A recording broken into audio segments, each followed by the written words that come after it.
Welcome back to day 2 of RecTalk at the Recruitment Expo at the NEC in Birmingham. I'm your host, Nitin Sharma. My guest today, you'll know from LinkedIn. He is everywhere advocating for remote working and his recruitment agency, which seems to be going from strength to strength every time I see him. It's Alex Dick. Also, the host of the podcast, Not All CEOs Are Dicks, which I fucking love that, by the way. Love that. we had to change it to A Dick because it got moderated. So because we have an argument with Spotify every time we try and put one up. That's why I haven't done too many of them yet, because we're literally fighting every time because they remove it going, you're swearing. It's like, we're not swearing, it's literally my name. I've sent my passport, driving license, just to prove it's my name. I had Dries from Chat Automation on, and we were talking about kind of generating voices and stuff like that, right? Yeah. And he mentioned a certain presidential candidate who I cannot name because apparently that means that I'm talking about politics. They've shadow banned the episode. What? It's still on, and it's only ever got like 45 views. What, because? Yeah, because of that I had to take it down, or I had to kind of re-upload it without that kind of name, and it's flew 2,500 views. And I was ridiculous. Like, ridiculous. Right, whatever. But listen, first of all, mate, appreciate you taking the time. No, I know it's busy. I know everyone wants a piece of you while you're at these sorts of things. This is day 2, so I'm hoping it's less busy. I'm hoping crossed. for the show it's very busy, but I'm hoping for my voice it's a bit less busy. Nah, fair. Look, you've been pioneering and kind of leading the way with a remote workforce, right? So just for those who don't know, size of business, personnel, kind of the setup, give us a bit of a lowdown. So if we include people that are in the shadows, there's 17 of us now. Amazing. Potentially, depending on if somebody says yes today, 18. We are pretty flexible, as you well know. We're sector agnostic, so within reason. So I'm not going to be doing pickers and packers and security at football matches and stuff like that, because it's decent margin, not low margin, high volume. That's not my world. So we work with 360 recruiters exclusively, who typically have pretty good niche that they've been in for a while, and we give them more flexibility and if they do well, more earning potential. So we're trying to create something that kind of sits in between the go and be self-employed, do your own thing / being one of those we'll sort the little bits and you keep the bulk and employment. So we kind of sit halfway in between those two businesses. That's exactly where my mind went when you described it. That is, it's perfect for someone who's not quite ready yet. But it makes it tricky to explain to people because a lot of people go, oh, so you're the same as those ones where we don't get a salary. And it's like, no. And then it's like, so you employ me? Yeah. It's like, okay. Think about those two things and imagine they had a baby. We are that baby. we're that thing in the middle. So it's quite a simple business, but everyone sort of makes it complicated because we don't have many competitors doing the thing we do. That model of recruitment. Yeah. No, you're right. Yeah, absolutely. There's a lot in the recruitment supply chain space that are like that. Yeah. And it works really well, right? But recruitment seems to be one of those industries which the pressure's back on now to get back in the office because they think that is the solution to their problems. Yeah. And for me, that's where it kind of sits, is you think the reason your business is struggling is because people aren't in the office. Yeah, but your problems are elsewhere. It's nothing to do with that. Yeah. Because a good person who's motivated is a good person that's motivated. A person who doesn't have the BD skills or whatever, they're not going to suddenly magically get that by being in the office. So I think remote working and flexible working becomes the sort of kicking thing of a slightly dinosaur-y business owner that goes, right, I need everyone back because we were performing better when everyone was back. But when the market was better. But exactly that. Ignoring the fact that they had their record years previously. And look, this isn't my first remote working business. Before this, I was working very closely with a law firm building that, and that's completely remote working. It's one of the fastest growing law firms in the country. Organically, they're not merging with people or anything like that. And all of those lawyers, well, I say all, some of them have actually taken their own offices, but like we're talking maybe 1% of them. 99% are successfully working from home, motivating themselves, and the naysayers will go, oh yeah, but they're experienced. Yeah. Well, I was going to say that there is almost an argument to consider within that, isn't it? Because you can't really hire trainees or people new into the industry on a remote basis. and effectively do that, right? I mean, people need to I think you from more can. experience. You just have to do things in different ways. Interesting, yeah. So I think a lot of people ignore the fact that open plan offices was a new thing that everyone resisted. Because if you go back 30 years, 40 years, people were sat in private offices. And if they were to see each other, they would have to physically walk. And from my perspective, that's no different than being on a Teams call or something like that. Now, can we there's several phone systems here. Can you sit in and listen? Yes. Can you sit in and coach, whisper to them? Yes. Can you see what they're doing on their screen if you were minded to do so? Yes. So all of the things you would have sitting there, they can listen on your calls.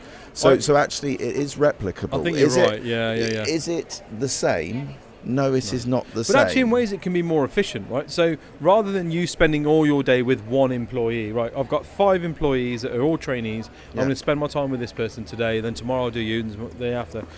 You can use AI now to kind of be like, right, let me put all of my thoughts, wisdom, experience, everything into this bit of kit that sort of says, in these scenarios, this is what I would do, these scenarios, this is what I would do. Yeah. And you spend a day prompting and training this AI. There's now systems that will listen to your phone call as a trainee, and it will prompt you as if it is Alex going, hey, you might have missed this. Try and think about this. This is something to consider. Yeah. And it's that whispering piece, and then all the calls are transcripted and put in, and you can then go, do you know what? Let's sit down 4 till 5 tonight, and let's go through some of your calls, and let's do that. Because you're not going to side by side coaching doesn't happen all day long. No, and if they say, you're lying if that's what you think, right? And they say about osmosis and people learning from people. If you take Alicia, who's here with me. Yeah. She doesn't live in my house. I work from my house. She does not live in my house. She's not sat there listening to me, but she's motivated, driven, wants to succeed. So if she's not comfortable about something, she calls me. If it's a new process, I talk her through how to do it. I sit there coaching her through it. All of that stuff that you would do with that person, like if it was me and you doing it, that we're doing next to us, I'm still doing that stuff. I'm not going, I'm not going to do it. But it's just provisioned in a slightly different way. And yes, she occasionally will come over to my house to go through things. But I think she made 4 placements last month, and she's only 3 months in. She hasn't magicked it. She's learned and also been comfortable asking questions. And it's fostering that environment where the people are comfortable to come to you going, I'm not sure about this, I don't understand, without the fear of reprimand and I think this is it. This is, people kind of blame or kind of use the whole, how can you create a culture? Well, actually, if your culture relies entirely upon you having people to see you for you to feel important, your problem is within your culture, something else, right? I read it was really funny. It was sort of like this a little tongue-in-cheek article, kind of like the Onion top thing, and it was sort of going, there's a certain type of person that's pushing for return to working from the office, and this person is basically somebody who used to feel important, who now has to empty the dishwasher and take the kids to school, and actually isn't like, you know. I think there are elements of truth in that. And I think there are, it was tongue-in-cheek, but I was the king of your castle. That's it. And I think there's ways and means, right? Let's talk about culture then, because again, I've never spoken to anybody who is or has worked for you that's been like, no, like wasn't the one, right? You're doing something being right. Honest, there are some people. Of course there will be. Because what I've learned, and look, I'm a very big protagonist of flexible working and things like that, but it's not for everyone. No. And we've had people that, of course, miss that day-to-day interaction, but ironically, when they were joining us, were moaning about the commute and the fact that they don't like half of their colleagues and they feel left out and all this sort of stuff. But you don't know until you try something new, you don't know whether you're going to like it. So we are not, we're not for everyone. We're not for the majority of people, to be honest. But it's human nature. Yeah. You give somebody enough rope, they will either hang themselves or swing for the trees, right? That happens. That's just the way it is. Nature. Yeah, exactly. But can you have a culture remotely? Of course you can. People can get to know you. They get to know you well. I see. Well, you saw Sasha yesterday. I've probably met her a handful of times physically at things like this, and she's been down to me to film, and we've done some podcasts and stuff. But she's been with me 9 months, and we certainly haven't maybe once a month is probably the average. Mm-hmm. But she comes here, it's not awkward, we chat as though we were sitting next to each other yesterday, because we're still seeing each other all the time. We're still interacting in WhatsApp chats together, picking up the phone and talking to each other, having video That's calls the thing, with each isn't other. it? I think how much of the I have a viewpoint on this, but I'd love yours on this, right? How much of this do you think is down to there's a certain generation that made friends with people online and were very comfortable, having an entire online and virtual friendship, in turning to a real one? Well, I was almost the start of that. So it was sort of my generation that I was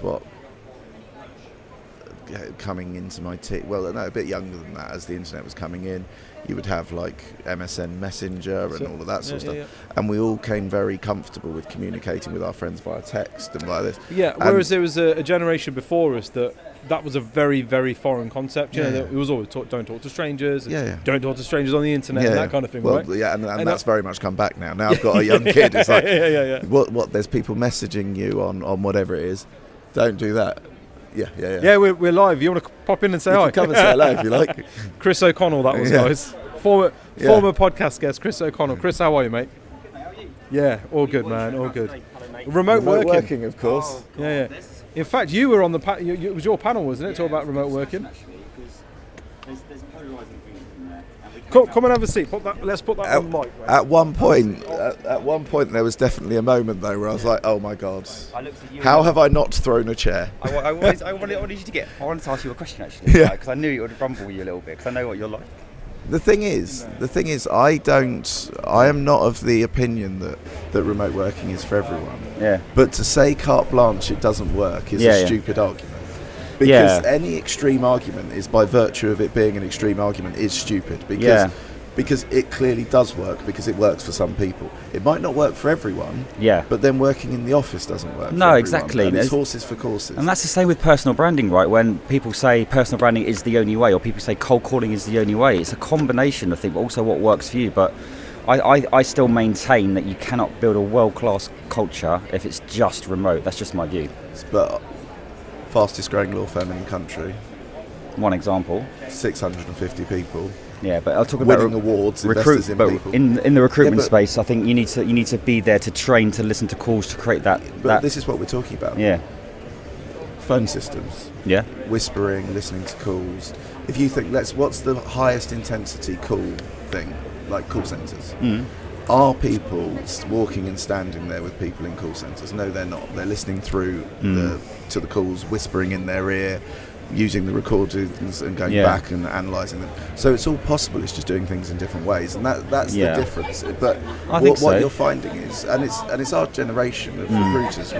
We're brought up in a way where we feel like you need that bloke standing behind you or lady standing behind you, almost whipping you. But there are ways of achieving it, but we all have to adapt in the way we do things. I built a 100-person business, and this was like before this kicked off, and if you said to me work from anywhere, work from home, I wouldn't be able to spell it. I was absolutely cast iron, no way.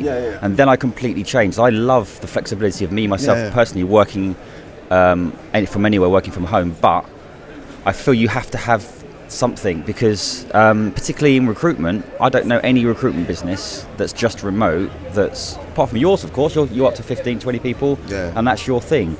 So are you saying that working the office environment is never going to be on your agenda? You'd never do that? No, we'll have spaces for people to get together. But it won't be like a formal office environment. Just because I'm why just don't need it. I've got people from some of the biggest growing recruitment businesses, some of the highest performing people who are badgering me to join constantly. I've got MDs of businesses that are invested in, that are some of the biggest growing entities, that are household names, who are being offered by the likes of Corn Ferry and others, who are coming to me going, no, I don't want that 250 grand role, I want to come and work with you, and I want to build out that department. Because the whole remote thing, like let's say you're a London-based recruitment office, but then you open in New York. The first 5 people are pretty much working remotely. They have no real interaction day to day. Or let's go West Coast, because then it's even more extreme because the time zones. So you'll find that all of that's provisioned remotely. We've been doing it for a long time anyway, but what has happened, there's been a shift in mentality where the market's tightened. I would argue to kind of where it was before. It's just we're looking at it up here. But aren't you creating a certain culture that's quite sort of almost one-dimensional, where you only want a type of person that would only want that? Whereas I'd want a diverse... No, because we work from anywhere. Population of people working for me that wants the office interaction. Some don't want the interaction, and taking that on board. Otherwise, there might be an amazing person that you're ruling out for your business that wants that environment. Yeah, but then the flip side is also true of like Matey that was on your panel. Yeah. That has a bloke who goes, I want to work from home. Like, yeah. Well, you're not going to fucking work here. He Yeah. £1 million Well, exactly. So yeah, I'm currently speaking to one team based in the US. Yeah, yeah. But they're not based in the US. Lowest biller in that team is £2 million. Highest biller is about 8. Yeah. But he's got an awful lot of resources. Yeah, yeah. Every single one of them is remote. Look, Not anyone. The amount of Zooms that I can cram in for working from home versus having to go and see. There's productivity positives and also I think negatives as well. But nothing is perfect. That's the honest truth of it. Yeah, but that's why I put my line in the sand with remote working. Of course I do. That's what I'm about. Of course. But I'm not ignorant in the respect of believing that it's the finished article. So this whole trust thing, right? About I think there's a major shift from the employer having the power to the employee having the power. And I know you're very pro kind of like allowing your team to, if they're having a dentist appointment, go, don't have to ask, all that kind of stuff. Have you ever had any challenges with that? Oh, 100%. Yeah. Go on. There's always people taking the piss. Yeah. Not so much now, but sorry, my car keys on me. Yeah. There's always people taking the mick, right? And we've had people on Teams calls drinking their like cider in the morning, eating last night's curry, playing Xbox, forgetting they put their camera on, and that's stuff just like you. But the benefit of not drinking is definitely not me. But what happens? Those people would be disciplined in exactly the same way as if they turned up pissed to the office. So the same silly behaviours that exist in normal work exist there. It's just you pick up on them in a slightly different way. But we've had plenty of people taking the mick. But I've been in many businesses where there have been plenty of people. It's difficult because there's some horrendous employers out there. Like literally, I used to work for an employer where if I was 1 minute late, my tie would be cut off and I had donuts thrown at me. That's one extreme. And I think there's other employers that are so carefree and laissez-faire about it that it's anarchy. Yeah. And you've got to find that. Well, you've got to employ adults and remind them that they're adults and say, I will treat you like an adult if you behave like an adult, but if you behave like a child, you'll be treated like a child. Yeah. And it's creating that, and it's all part of culture, isn't it? It's drawing your lines in the sand of the playbook of what's acceptable, what's not. So I know it's a silly question, but how do you measure and manage the performance then if you can't see it? But in terms of nobody's building a Rolodex anything anymore. So I've got the same systems as everyone else. I've got the reporting functionality. I can. Like if I get bored, I can go into the back end of Microsoft and see how many emails they have, how many they have. So I love all that. But where I got my value was obviously you can do it online as well. But that one-to-one kind of monthly review, quarterly review in person, I think is really powerful. We just do that remotely, right? Okay. But of course we are dealing with well, no, actually, I would say we're dealing with a more senior workforce, but that's not necessarily true. Yeah. Because we've got people like Alicia who's walking around today. Yeah. This is her first recruitment job. So it's balance. Yeah. It is possible to achieve all of those things. And you're still going to get together with people. You're still going to see people. All of that stuff is still going to happen. You can still have your monthly reviews. Yeah. Like we review everyone just as much as everyone else does, but we're doing it. We do try and view it more as coaching rather than you haven't done this. It's like what can we do to improve? It's always where can we? Because there was a real interesting kind of play when the whole COVID thing happens. People were craving the work from home, work from anywhere thing, and it was right. What I've witnessed is that people are now almost craving the opposite again. So it's but it's interesting. It's everyone says that to me, but then. Why am I getting good staff often from their business? No, I think you're an exception to the rule. Which is. But of course, I position the business model to be different. Well, fair play to you, mate. But there's yes, there are people that are craving home back. I've had people leave recently to go back to an office environment because they want an office environment.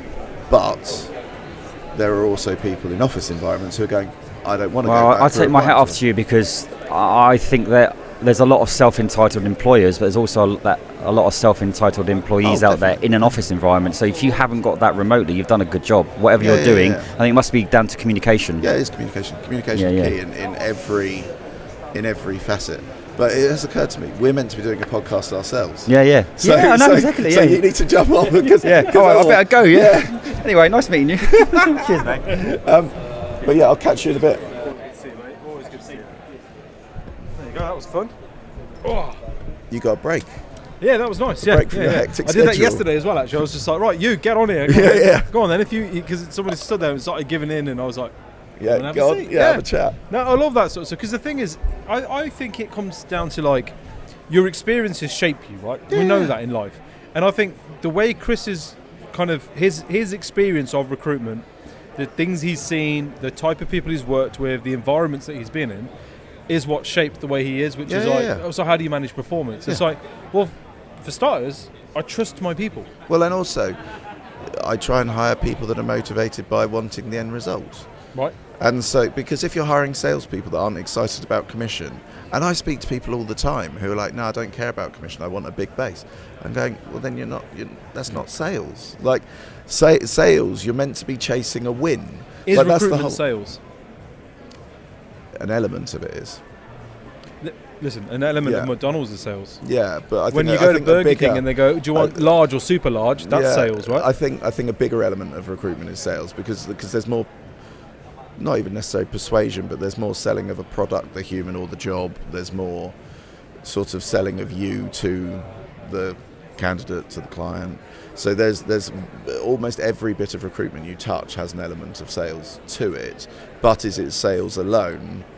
No, it's quite an all-consuming. Yeah. I think it's more marketing, because you're marketing. Well, I think it's becoming more marketing now. In today's day and age, that's what I feel like. Because in everything you've said there, you can swap that word sales to marketing. Yeah, but I've got to market my services to you. I've got to market a job to you, a vacancy to you. I've got to market you as a candidate to my prospective client. But the closing bit and the negotiation bit, that's where it drops over. Yeah. But I would argue, and I've had this argument with people, that marketing is sales and sales is marketing. If you've got a marketing team who are looking at what they do and exclusively trying to make things look pretty, that is not valuable. They need to work concurrently. They're all part. For me, they should be part of the same department now. There is no sales and marketing. You're all part of the same thing. It's sales and marketing. Yeah, because the sales feeds back the information of what the clients want. They then make materials that speak to that. But and marketing it's just bring in the prospects. That's the idea behind it, right? Yeah, I just think. And help closing, because if you've got the right materials, because that's what I use. Lights on up in here, aren't they? All of a sudden, those lights have just gone all bright. I've now got archive. It's like, my diet. Yeah. Don't go into the light. We've got fucking podcasts to do. We're going to both now look very pale, and my forehead's just going to be reflecting. But yeah, with the law firm we did that. So what we would do is we would work out what people were asking, and then we'd create documentation that would answer those questions, so that when somebody shows an interest, it's like, oh cool, you're showing an interest, bang, there you go, there's some information, knowing that 95% of the questions that are asked are answered in that document, which made the sales process that much easier. Yeah, but this is that for me then becomes, sales is now a transaction. It's not a skill or an art anymore. And I'll tell you why I say that, because you could be the best salesperson in the world, but in today's day and age, in the information age we live in the value exchange that we live in, you cannot force somebody to do something they don't want to do. Yeah, and that's traditionally what sales used to be, right? You go to a car dealership, I'm not quite sure, I'm 50-50 on this, and like, oh, they fucking sold me this car. That's not the world we're in anymore. Yeah, but sales it's like the Amazon world of boop. Yeah, but that's it. So sales has become the transactional part of the journey. Marketing takes lead, because marketing is what puts you out there. People want to work for you because you've been marketing yourself, your personal brand, your business, your values, your ethics, your morals, your mission That's what's been out there. You haven't sold that because you're not No. selling a dream. Well, and actually, if you look at my you're posts, marketing a message. I will less than once a month say, "Come join us." Because Like, you don't I need never to. do it. I Because by de exclusively facto, talk about everything. Everything you're doing is by de facto saying, "Come work for us." Yeah. And that was This the is sales what I think. part, right? This is what I'm about. That's where I'm saying that becomes the transaction. The sale now is the transaction at the end that comes from all the effort that you put in with the marketing side. Yeah, but I think sort of the relationship building and stuff like that heads more back to the sales element. That's of consulting. It is, but that they're not mutually exclusive. So you can consult and sell as part of one and the I same. think they are, because look, I expect a consultant to sell. I expect that's part of the transaction of me bringing a consultant in, is that they're going to consult with me on my problems and solve them, and that's part of that solving is them providing me a solution, which is the transactional element of the sale. Yeah. Genuinely, my take on this is, if you're running your recruitment business as a sales business, your time is limited. Oh, yeah. Very limited. If you're running your recruitment business as a consultancy, we partner. Where's the value add? That's the bit that people are asking for now. And that's the difference between the businesses that are doing.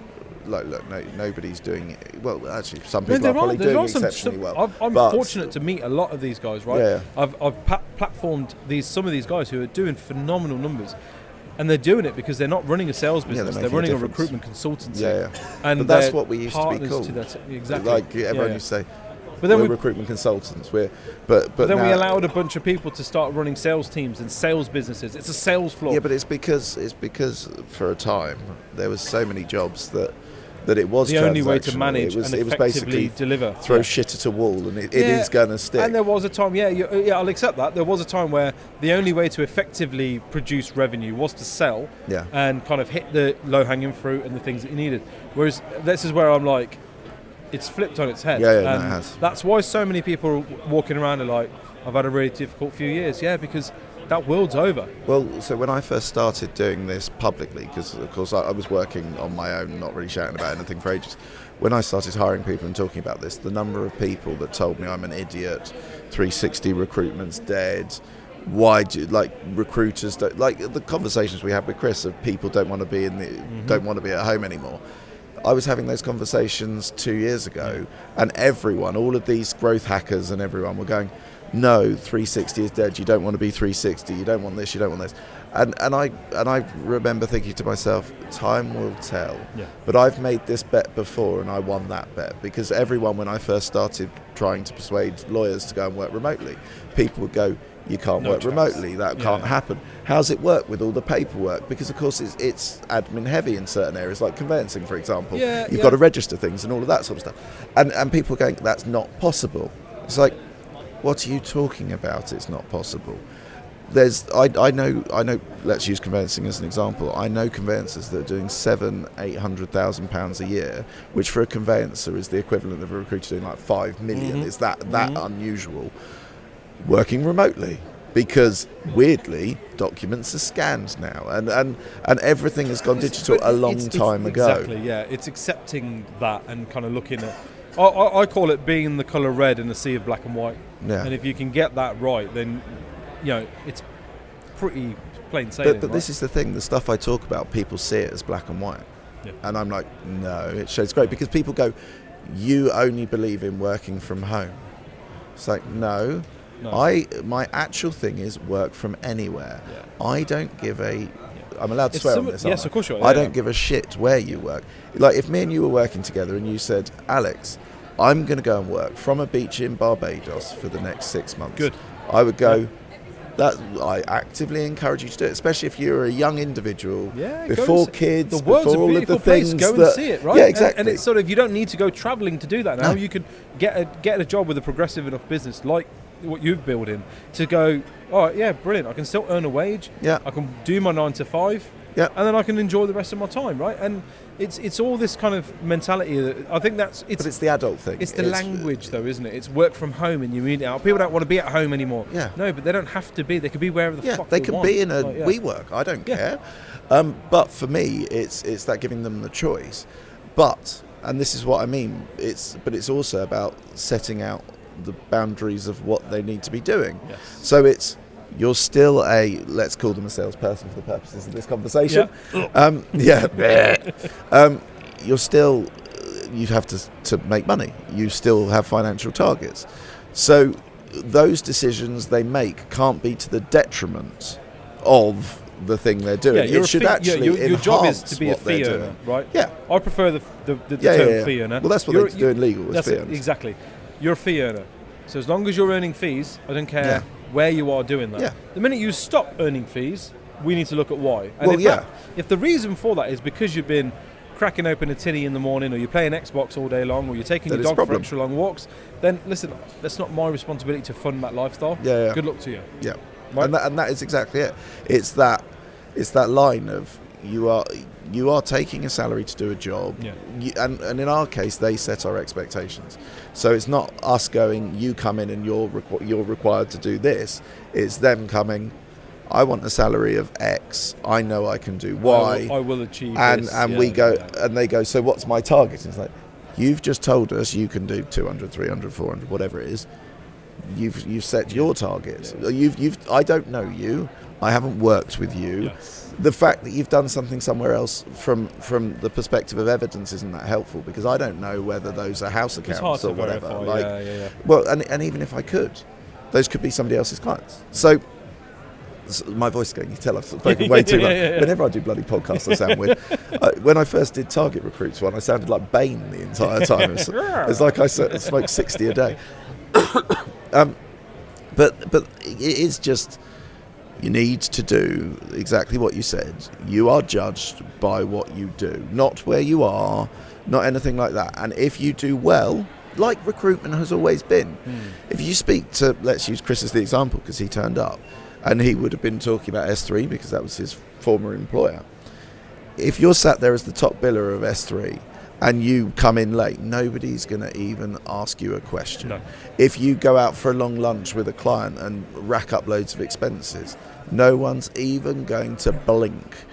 But if you're sat there and you haven't billed in the last 3 months, there's going to be a nuclear weapon pointed above your head. Yeah, that's it. But that's these environments, and that's no different to whether you're at home or on a beach in Barbados. Yeah. But that's or the same sitting in your environment van. in any fee-earning environment. Lawyers Exactly. have the same pressure. Accountants have the same pressure. Yeah, exactly. Right? Yeah. But people speak about recruitment like it's this mythical unicorn where nothing's like it. I consult, sort of. Lots of people ask me to help them in various things. Like I was at an automotive business on the way up here that they're asking me to help them with. And I'm not bringing a recruiter hat to that. Like part of it is they want to hire, if it goes well, and I'll find out today, they want to hire, well, they will want to hire 160 people. I'm like, if I'm helping you, part of the deal is that is me, like, because shit don't come for free. But I've helped countless businesses outside of recruitment because there are so many similarities. Yes. But people see it as this bastion of, oh, it's so different, and it's like I think more and more recently that's now we're starting to look at other sectors and be like, what works there, and how do we adapt that to our industry? I mean, I did a podcast with Alex Gilbert from 11 Investments. Yeah. He runs a wrestling promotion, UKPW, and our whole thing was like Wrestling with Recruitment was the name of the podcast, which I will tag in this video. That's quite a good name, actually, to be fair. And it was literally the parallels between running a small wrestling company and running a recruitment agency, and the things you have to go through in the and we were kind of like, there's a lot of this. There's a lot of parallels within just running business. And well, a lot of the crap we have to do is conceptually the same, it. and we all have to try and motivate people, and we all have to try and support people when times are shit. Kalpesh said it best yesterday, right? Kalpesh said on yesterday's podcast, like it's a very simple, straightforward job that gets overly complicated with all the different facets. But that we so add are to most jobs in Exactly. reality. When you break it down to the simplest bits of it, they're very easy to explain, but people overcomplicate them. And the more complicated they become, the further and further away they get from the true thing they're doing. And how many times will have you said it in your agency? I've said it. Everyone here will have said it. Back to basics. Get back to basics. And actually, there is an element of when stuff is shit, go back to the tried and tested things. Put yourself out there. Start posting. Talk to people. Network yourself. Actually add value. That's not what they mean. No, it's not now. They the mean tried just and get on the tested they're fucking talking about phone. is what worked in 2010. You know what I mean?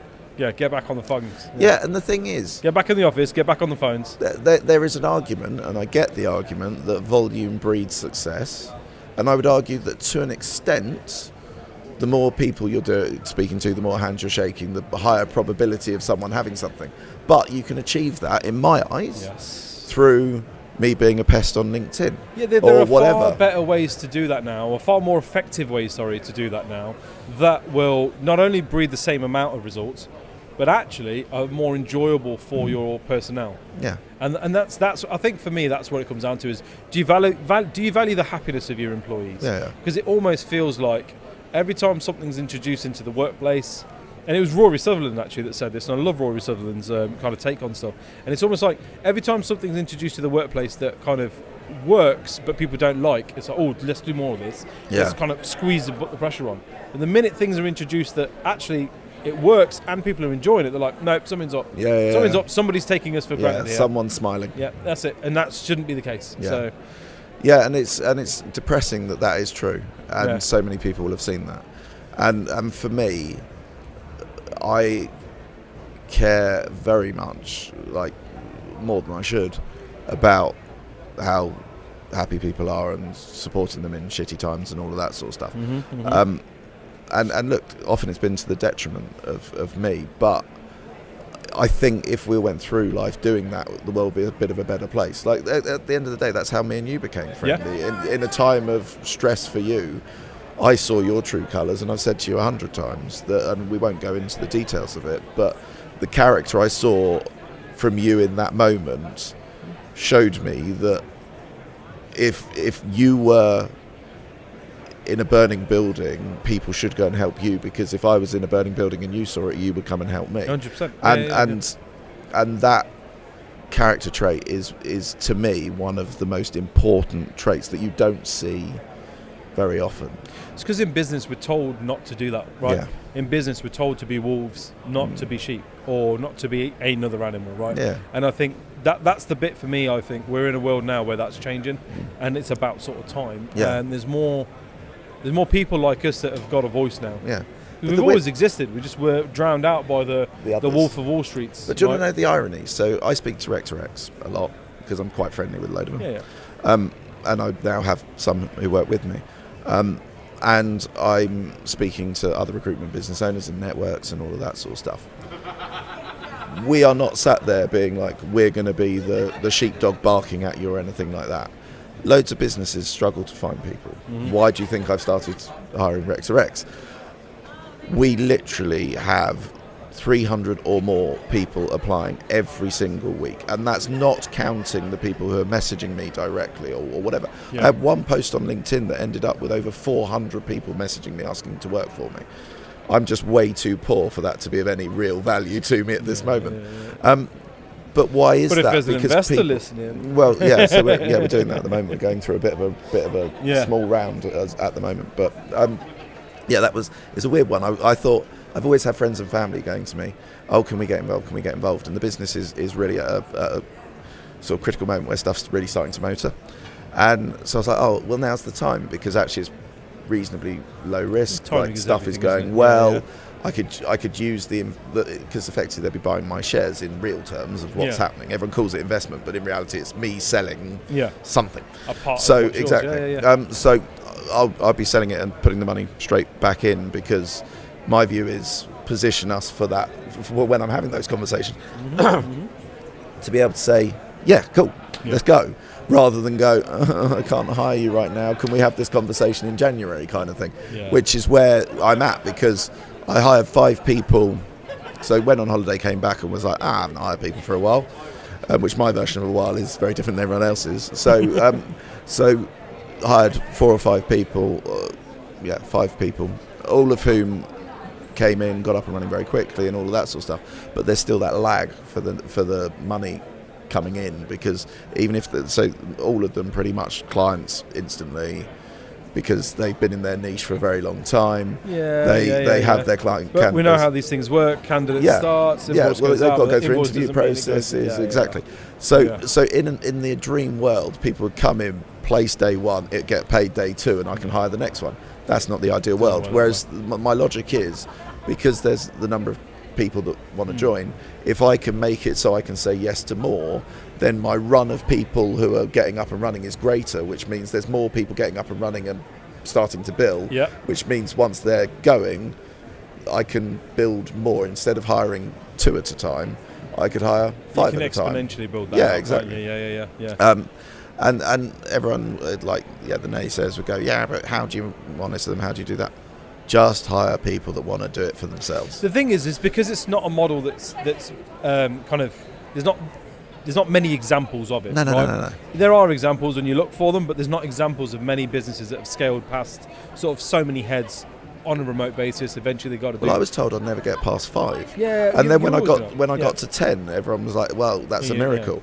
And then they're like, but yeah, you're never going to get past that. Everyone's always told me you're never going to get. And literally, if I won the lottery tomorrow, I could have 500 people within probably a month. I would lose a lot of money in that because I'd hire a load of wallies, but the demand for what I'm talking about is there, and these other agencies who are sat there going, oh yeah, no, everyone's got to be in the office, everyone's got to do this. People don't want to work from home or work remotely and all of that. They're not getting the 300 to 500 applications. No, they're the ones. That aren't. But yet I'm the one that's wrong because I'm not offering the environment people want to work in. But yet the statistics would suggest that they're having to use rec to recs to get people, whereas I'm having to use rec to recs because I've got so many people. And that's the shift. So I would argue that I can empirically argue that there is a demand for people working flexibly on the basis that I can show you 2 years worth of increasing numbers of people asking to work in a business like mine. Which, what more evidence do people need than that? Well, some people go, it's still not going to work, but whatever. Well, people always say that. That's unfortunately, that's it. Mate, I've really enjoyed this, but genuinely, I've really enjoyed watching kind of your growth and your journey and that kind of thing. And here's to a good 2025 and beyond. Yeah, I'm excited for it. I'm sure there'll be stuff that we'll do along the way. Oh, 100%. Appreciate this, man. Thank you so much. Yeah, no worries. That's it for today's episode. This is probably going to end up on its own. A lot of them have kind of been short 20-minute ones. Yeah. I'm going to lump together, but this one I think needs to go out on its own. Trouble is I waffled too much. Just do 25-minute episodes. No, most of episodes are about 40 to 45 minutes, sometimes an hour long. So this will sit on its own. But new episodes drop every Wednesday. We'll see you again next week. Thank you very much for watching. Cheers. That was good.